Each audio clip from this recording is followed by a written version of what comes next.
I lived in a bizarre little house as a child. It was incredibly tall and thin, like an attached house except freestanding, with 3 floors, a basement, and an attic.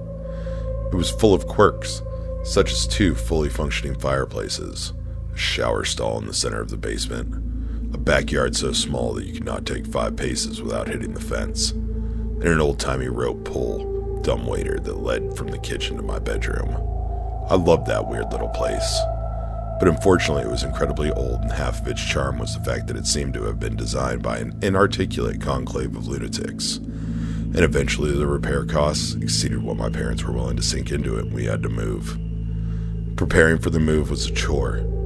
I packed most of my stuff myself, and I had taken to throwing stuff down the dumbwaiter and shoving all my clothes so thick they're in my closet that they became a single, solid brick of fabric. While cleaning that closet out, in fact, I came across a feature I hadn't noticed before, an attic entrance in the roof. Being an adventurous kid, I opened her up, stood on the closed brick, and began my first and last exploration into the topmost part of our weird little house.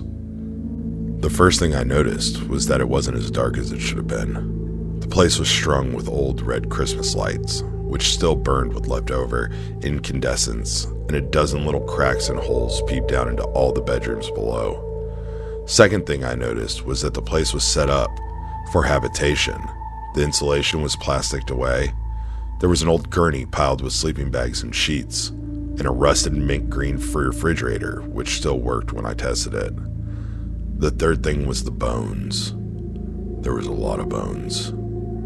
I was a kid at the time with limited understanding of anatomy, but there were bones of all types heaped into a series of piles around the center of the attic. Small and large, clean and white, from every and any imaginable sort of creature, haphazardly stacked in a half-dozen osseous clumps. 2 of them were blackened as if someone had tried to burn them, and the walls nearest those blackened piles were scrawled in dark bone char messages.